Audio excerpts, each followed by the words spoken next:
Okay, so it has been confirmed, obviously. If you don't know that, then have you been living under a rock?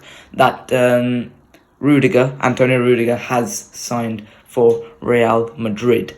And this is a huge revelation because it's just a fantastic player. He's a fantastic player that we have signed. Now, obviously, I did a podcast a couple of weeks ago on my own. Obviously previewing the actual contract, what he could bring, but we didn't. Well, I specifically left the fact that the tactics and stuff like that for this podcast, which is obviously the Rudiger signing podcast, and here we are, and we're going to discuss how Rudiger fits into Real Madrid, and all of that good stuff. So let's get right into it. So first of all, let's talk a little bit of what Rudiger is and how he plays as a footballer, and obviously one of the big things I found in one of his press conferences, I can't remember when it was, is that his idol is Pepe. And I spoke about that in the podcast a couple of weeks ago. Real Madrid need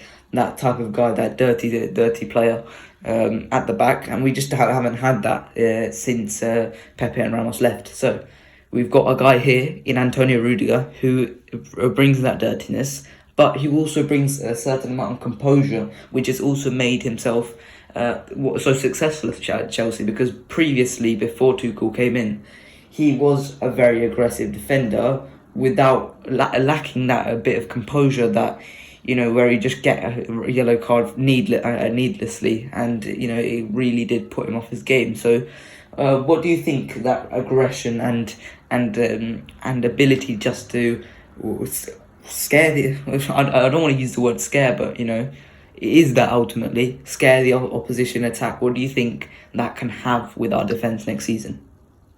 Yeah, well, I think it's always a positive when you have defenders who, even though that they are aggressive, they are still intelligent in knowing when to be aggressive. And of course, you can say that maybe in the past, of course, that he didn't have the proper balance to balance out his aggression with his intelligence. However, this just shows the impact of a coach on some of these players. Some coaches maybe can have a better impact on certain players and bring the best out of them. And you can only look as far as seeing the Vinicius example with Ancelotti than with the Vinicius example with Zidane. Although Zidane had order to get the best out of other players. But guys like Lampard and I think Conte as well didn't quite get the best out of Rudiger. However, as soon as Tuchel came in, it took some time, but he developed into one of the world's best centre-backs. And obviously now you can see that Rudiger, can play in a back four. He came to Real Madrid and played in a back four when the issue was that he could maybe only play in a back three with two wing backs, supporting him. However, now he came to Real Madrid, played at the back five, was able to play his natural game, and was able to balance out everything. I think he played really well, except for two individual mistakes which cost Chelsea. One was a mistake by Mendy, where, of course, he maybe could have reacted better. Then, of course, he slipped for the Benzema goal in the second leg. However, in terms of his aggression, it seems like he is, like I said, the main issue is how he balances it, and that's what he's doing. So the important thing for me is if he can keep that up in a Real Madrid team that, let's be honest, isn't as organized as Chelsea tactically. So let's see how that goes, because of course Tuchel is an organized coach. He have a lot of his teams being very organized. So let's see how Rudiger can play in a Real Madrid team that isn't as tactically good, and let's see if he can keep up his performances in a Real Madrid team that is a bit disorganized, have many chaotic games as we can see in the Champions League. So let's see if he can keep that up, and I'm sure he can do it, and let's just see how that goes. Yeah, and with the organisation issue, I do think that could be an issue when it comes to the future, because we are not the organised team that Chelsea are, because Chelsea have that well-structured defence that keeps the goals out quite a lot. and we are just not that that in terms of comparatively to Chelsea. We do keep out the goals, but that is largely due to Courtois' heroics or a moment of individual brilliance by Alaba, Militao, Mendy, or Carvajal. So I mean that is really a bit concerning. However, you could also say the same thing, when Antonio Conte was in charge of Chelsea.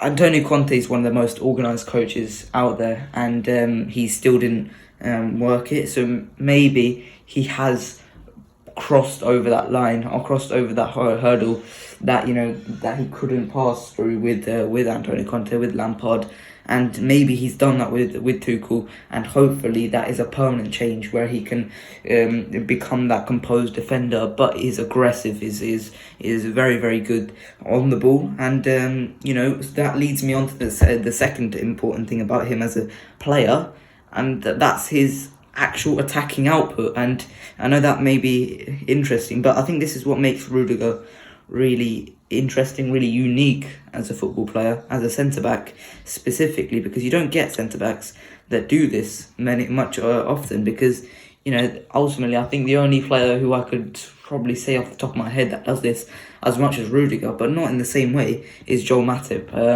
which is the fantastic runs he makes from the centre of defence, which is, he just darts across the pitch, 50, 60 yards, just sprinting, just says, okay, I'm off now, and basically just runs past the whole of the opposition team with none of them able to tackle him, and that's a fantastic skill to have that ball progression ability from dribbling. I think that's a fantastic ability to have, and that will be a fantastic addition to the team. And in addition to that, I think that he could perhaps maybe get a few goals from that. I remember the goal against Brentford was an example of that. I think he could do that here as well. It provides us a goal threat. He takes the most shots out of any defender in Europe, which is very, very, very impressive. And he has probably the best numbers defensively for any attacking wise out of any defender in Europe. So I think this could be a useful addition in attack as well. And we've seen Alaba make those runs himself because Mendy's been able to cover him. I think this happens. I think this works with Real Madrid. So what do you make of the progressiveness of Antonio Rudiger? Well, that's actually really good, but my concern is that Chelsea play in a back three, and of course Rudiger plays more as a left centre back. Am I correct? Yes. Yeah, so he would be able to have the opportunity to push forward with the ball and more freedom to maybe express himself more on the ball. So my concern is that when Rudiger signs, not really a concern, but of course this maybe might limit his ability to do what he normally does on the ball, his freedom with the ball, because Alaba would most likely move to left back. Okay, that's what all the signs are pointing to. Okay, Alaba might move to left back, or maybe Militao might maybe be dropped, which is unlikely because of course Rudiger is likely to play as a left centre back, which leaves Alaba as the left back. So Alaba is an attacking left back, and he likely push forward and push out the pitch. So if it's Mendy at left back, then Rudiger can have the opportunity to move forward. However, if it's Alaba, then Alaba would be high up the pitch, which means that he has to be a bit more tactically disciplined, unless Casemiro covers for him or Tchouaméni covers for him if Tchouaméni signs, which is another story someday in the future. But mostly he does sign, so I'm not going to keep saying if because we got the hair go for that. But anyway, unless Tchouaméni or Casemiro jumps for him. But for example, if it's Tchouaméni, he's a different player to Casemiro. He is also maybe a kind of box-to-box, or he can jump deep. But I do think that he may not have the opportunity and the freedom to keep doing what he does for Chelsea, which is okay because he's a centre-back, and of course the first thing you have to do is defend. However, I don't think he might be able to keep up his stats at Madrid. Of course, we had Sergio Ramos who would push forward a lot in the past, and of course, someone would cover for him. Of course, Ramos would make those forward runs. Maybe we can see some of that again. But of course, he can do it, but it's all about the communication with his teammates. For someone to cover for him, and of course, these guys are professional footballers. They know, of course, like for example, Casemiro, he would know if he sees Tony moving forward and he just needs to drop back in defense and cover for him. But I'm just saying that it may not be as much. And he, like how he is a top shooter in terms of defenders, I don't think he can keep that up if it's at Madrid. You can see it on the odd occasion, but unless it's a back three, I don't think we can see him doing that. Yeah, I think that is probably likely. However, what I will say is, for Chelsea, he is expected to marshal that whole left side because this season Ben Chilwell has been injured for the whole of the year. Marcos Alonso has been obviously playing on that left wing back side. Sometimes it's also been Saul on the left wing back. I think that he's had to use that whole left side on his own, and it's basically become a fullback because ultimately Marcos Alonso does not track back. He goes forward. He plays that left wing.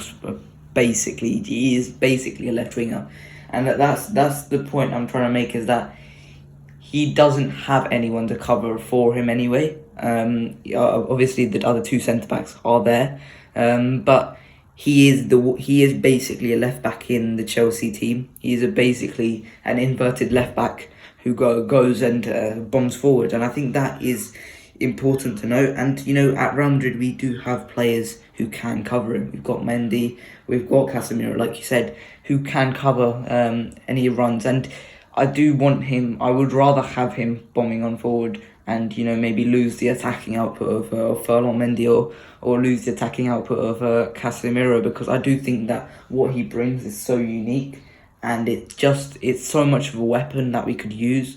I do think that would be better if he was used in that way. I do think that it does bring a lot more benefits than risks in the end. I think it does help us quite a lot, and ultimately Chelsea's progressiveness from deep, they are well, you can see without Rudiger they are just a side to side team. They just pass it side to side.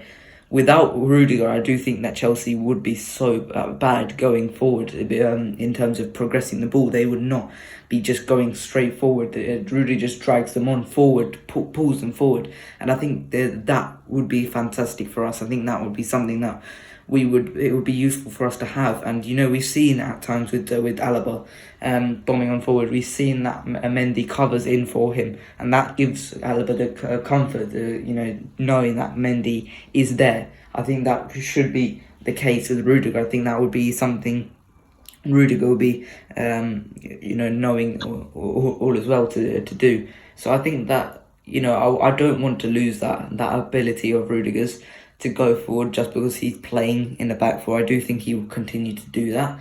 And I do think that he will, maybe not in the first few weeks, maybe, when he's trying to adapt to the team, I don't think he will be doing that. But I do think, as soon as he starts getting more comfortable in the team, as soon as he starts to gel with the team, as soon as he starts communicating well with the team, I do think that he will start doing those mazy runs once again. Yeah, definitely. And I was also thinking while you were making your point there that he may have a better opportunity, especially if he has a big connection with Alaba, who is, like I said, maybe could be the starting left back, because I think Alaba is 30, almost 30, isn't he? I don't think Alaba, of course, he likes to attack, but I don't think because he's 30, he'd be going up and down the pitch as frequently as a younger fullback. So maybe Alaba might just be sitting a bit deep and sending balls from that, maybe a left, like a quarterback in American football, and playing a bit deeper, which maybe can give Rudiger the opportunity to push forward, because I don't think Alaba at this age would consistently, he's not old, I'm not saying he's old, but I'm just saying he might be managing himself a bit more, and he might be playing a bit deeper. Is that something that you can see, that maybe Alaba could play a bit deeper and Rudiger can have the opportunity to move forward? I don't think Alaba is that type of player to sit deep. I think It just feels like unlike you saw under Pep Guardiola, he was a bit more inverted. I do think he would sit in a bit where Toni Kroos normally sits. I do think that's where he would normally, if he gets a little bit older and obviously loses his athleticism with age. I think he would sit a bit further forward. Be a bit more of a dictator from left back. I think that would be something that Alaba would do, and I do see that happening. So I would, and I don't think that would make us lose ability from there. I do think Alaba, and it does seem to me that Alaba is not going to be a type of guy to lose pace, lose that much pace as he gets older. He does seem like someone who would lose that much pace when he gets older. I think he would maintain it until he's like 33, 34. I do think he would be able to maintain that athleticism. So for me, I do think that he would sit a bit forward. I don't think he will be a bit of a ball-playing left back from deep. I do think he will get forward. He will continue to get forward. I think he will just play a bit of a Marcelo role and just get forward, and not get back. I do think that's what something Ala would do. Okay, definitely. And I maybe have one last question for you. But do you think that this means that maybe we can play a back three on some occasions? Because I did ask you that personally, and I gave it a bit of thought. And my analysis of that is that I think we can play a back three. However, it's a one-off game. I don't think we have the players, in my opinion. I don't think we are looking to sign the players who can play in a back three. For example, I don't think Carvajal is a wing back.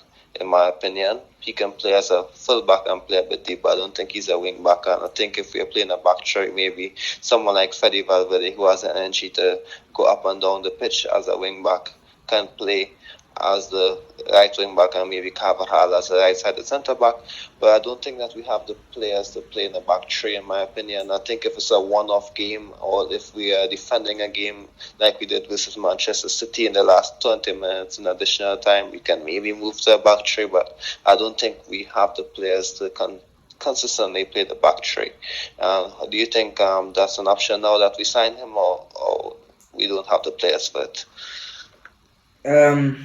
I don't think we have the players for it. It's we need, and the most important player in the system for a back three is the wing backs, and we just do not have out and out wing backs, and that's ultimately for me that's the deterrent points, as well as the fact that I don't think we have enough centre back options at that point either. We have just enough for a back four, in my opinion, right now, with the four good ones and obviously Vallejo, and that's just good enough for a back four now. And if we were to ask for one more in addition to that, I think we'll have to look for a half decent one, because we need it. We need a half decent player to back up those players, and I don't think we have the ability to find that at this point in time. To go out there and spend for a backup centre back. So for me, I don't think that would be a possibility. I don't think Carvajal's suited for it. I don't think Mendy's suited for it. I do like Fede Valverde at right wing back. I think that's what we did basically in terms of defensively against Liverpool in the final. We played a back five basically with Fede.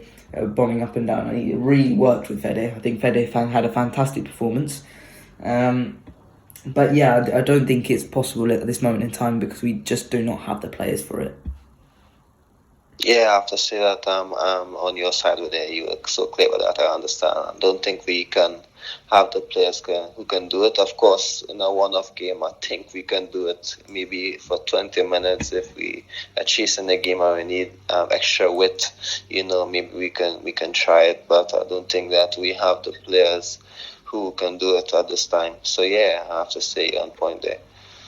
Yeah, and let's move on to probably the last mini section of the Rudiger podcast is who gets dropped for Rudiger. Who gets dropped for Rudiger? And this is going to be a big issue during the season, because who does get dropped for Rudiger? Because it's clear to me, it's clear to most people that Rudiger is the best defender in the team. There should not be any doubt about that. He's been one of the best in the world, and he is the best defender on the team. So for me, I think Rudiger. If we are to build a back four from scratch out of the players what we have, I think Rudiger fits in. Rudiger's the first pick. Then I think Carvajal second pick, because we do not have another option there. So you've got 2 picks already sorted with Rudiger in one of them and then Carvajal in the other one.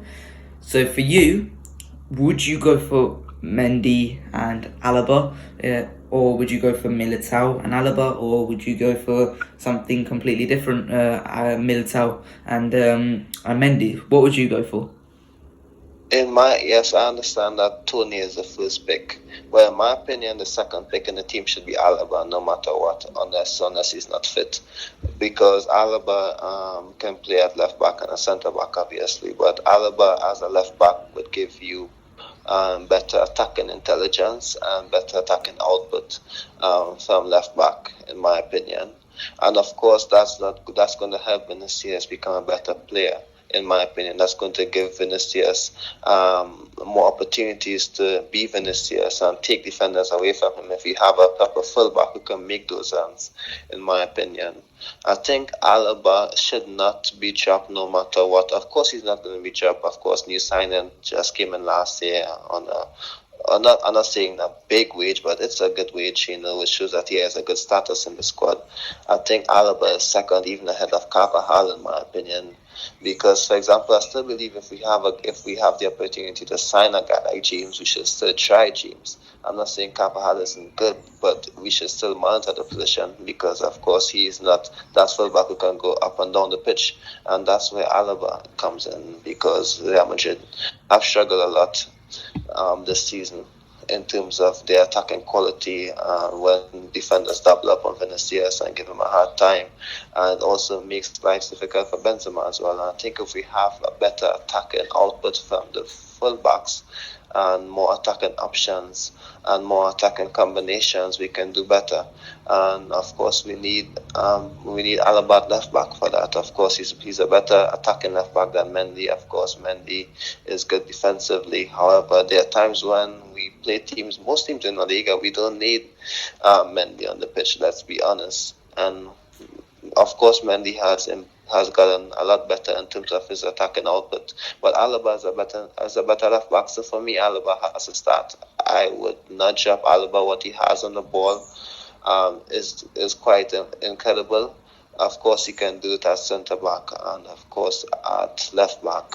However, Alaba for me is my second pick. So even my first pick, I won't even drop him to second because he should be my first pick along with Tony as well. Militao, of course, had his ups and downs at the ending of the season.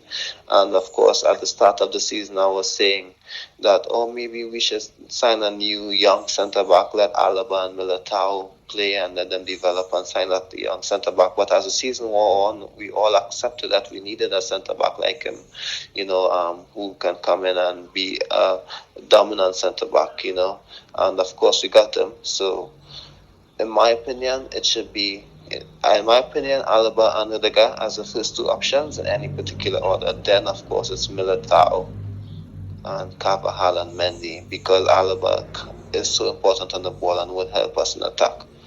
Yeah, I've got to agree with you. For me, it's Alaba and Militao at left back and then centre back because a couple of years back, quite a few years back actually, we remember the situation with Fabio Contrao and Marcelo, because and I'm going to liken Mendy to Fabio Contrao, and I'm going to liken Alaba to Marcelo, because we remember Marcelo played most of the league matches, and against those teams, what Mendy brings is just not. It's not needed, ultimately. I know he's helped us quite a few times, but that's because of our clumsiness most of the time in midfield, defensively. I think it is mostly because of that, but he has taken us out of jail quite a few times. However, going forward, what we need to break down those deep blocks, which is the majority of the lower half nowadays in Spain, is someone like Alaba for most of those games, and we saw with Coentrao and Marcelo. Marcelo would start most of the league matches, against all the easier teams, teams with the deeper block. However, when it came to the big matches, when it came to La Decima, Coentrao started. Coentrao started, because he was defensively more sound, and right now, that's what I would do. I would pick Marcelo, not Marcelo. I would pick Mendy and Alaba based on the opponent we're facing. If we're facing Cadiz, we need to play.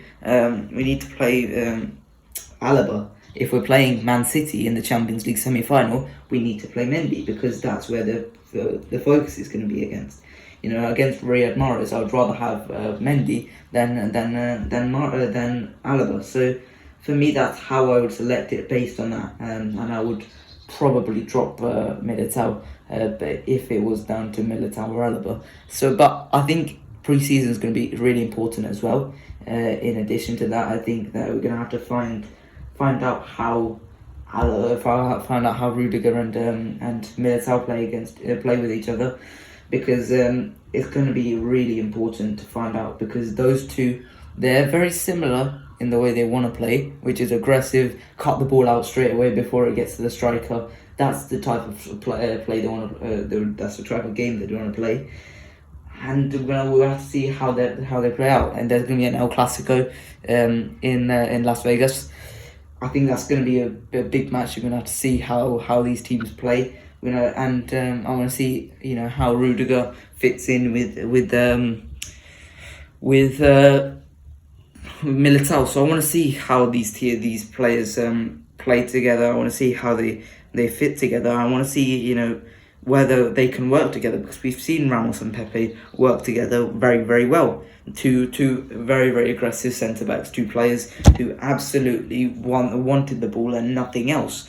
And that we also seen how Ramos and Varane played, and they played very, very well together. So I want to see two centre backs who work well together, and if that is Ramos and if that is Rudiger and Alaba, then so be it. Then drop Militao. But if it's Rudiger and Militao, then so be it. Drop Alaba, or put Alaba to left back. Even if it's Militao and Alaba, then maybe play Rudiger less. So that's my verdict on the centre back partnerships. What do you make on the centre backs partnerships? Yeah, of course. I'd finally say that, of course, in terms of centre backs, you need continuity, like how Alaba and Militao had that this season, which made their combination a lot better. Of course, there were flaws in it. However, their combination was nice, and they had a good understanding of each other. However, I must add and say that even though, for example, you gave the point with Mendy as a better defensive left back against more difficult teams, even if that's the case, I think you still cannot drop Alaba. I think you'd have to move in the centre back. I can't see a world where we drop Alaba, in my opinion. Alaba is one of our main players, and there's no way we drop him. So, of course, I'd like to see him start. So that means that if we are playing as a bit more defensive, I think you would have to drop Militao and put Mendy at left back. But I think the difference is that the gap between Alaba and Mendy in terms of a footballer, in my opinion, is bigger than the one between Marcelo and Coentrao, because let's be honest, Marcelo under Ancelotti, before Zidane came in, before Benitez came in, I must say, Benitez and Zidane, I think it wasn't that big. The gap wasn't that big, in my opinion. Marcelo was good at attacking, but he wasn't the 16-17 Marcelo that we all loved at that time. So I think Alaba might still start if it's a big game, and unless something really bad happens, that's when Ancelotti might say, okay, let me just have Mendy playing at left back, because I do believe that the team might be a better team next season in terms of how we keep the ball, in terms of how we dominate teams, even if we are playing better opposition. So even if we are playing better opposition, I think that the team will be good enough to limit those for example, to limit dangerous attacks because they might be better on the ball. Maybe we have the players to do that next season, consistently dominate games. So that's why maybe I think even in a big game, Alaba would start unless something goes a better firstly. So we have to wait and see. But in my opinion, for now, like you said, let's see how the Militao works with him in centre back with Tony, and let's see how that goes because they are both aggressive and like you said, Ramos and Pepe worked well, and of course let's see what happens. But one thing I must say, if I have to give Militao some advice, if he's listening to this, which I'm sure he would not, but I'm sure this is for the casual viewer. For example, Ramos and Pepe kept Varane out of the team even when it was 15-16. Varane was out of the team, and he was one of the best defenders in the world at that time. So even if Militao misses out in a big game, I don't think he should feel too hard done by. It happened to Varane in the past, and he was one of the best, so he shouldn't feel left out. He shouldn't feel bad. He should keep working hard, and of course, he is a future of our centre back position, so he should just keep working hard. The opportunities will come for him. So Varane was a Champions League winner in 13-14, and he missed a few games the following season and the season after that. So it shouldn't be something bad for Militao to take if he's dropped, in my opinion. Yeah. And the last thing that I want to talk about is how quickly do you think Rudiger will settle into the squad? Because I think there's a good German core or a German-based core in the squad with Toni Kroos, Alaba already, and the squad. I think that could be a good core already. I think this will be quite good for the club. So what do you think that how quickly would you think that Toni Rudiger would settle into the club? Yeah, of course, I think he would be a good fit in terms of I'm not talking about on the pitch at this time. I'm talking about with the players. So that's good. Of course, when you know individuals within the team or have a connection within the team, it's easier to settle in. And of course, you can start off by, let's just say, understanding, building up that relationship with the people you have a connection with. Then of course it's easier to then meet more people like that, of course, instead of starting without knowing anyone. It's easier like that. So I think that's always something good for a player to have, to feel a bit more comfortable. He also knows Courtois as well from his Chelsea days, so let's see how he fits into the squad. I do like how the squad is.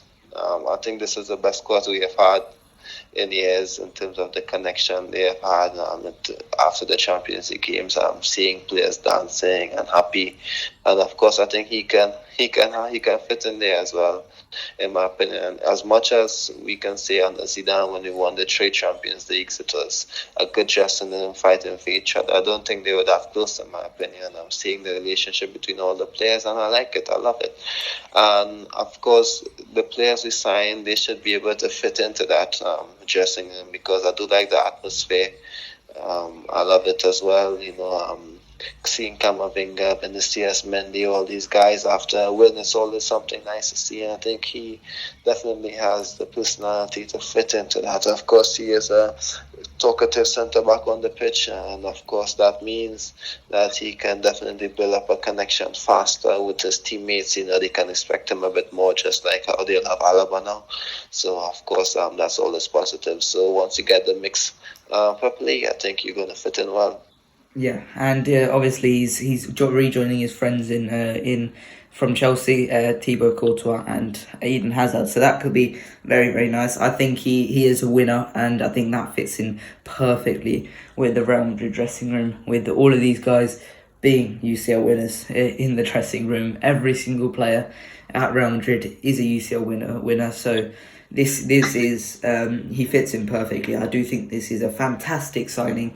I do think it will work out. I don't see too many negatives in the signing. Obviously, you've made the point about Militao. I don't think it will be too much of a worry. I think Militao will play his way back into the squad if he does if he does get pushed out by Rudiger. So you know what, I think this is a fantastic signing.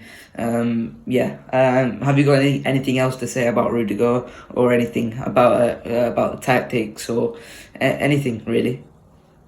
No, not at this time. Of course, I think we covered everything, and of course, we're all looking forward to that first game of the season, pre-season. Let's see who starts. Let's see what Ancelotti is trying to do. So that we can have a clear idea. Yeah. Okay. So that's it for today's podcast.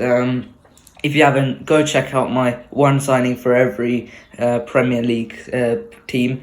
I made that earlier today. I've got I uploaded it earlier today. So please go check that one out. But that's it for today's podcast. I hope you guys enjoyed. Like and subscribe, and I'll see you guys later. Bye bye.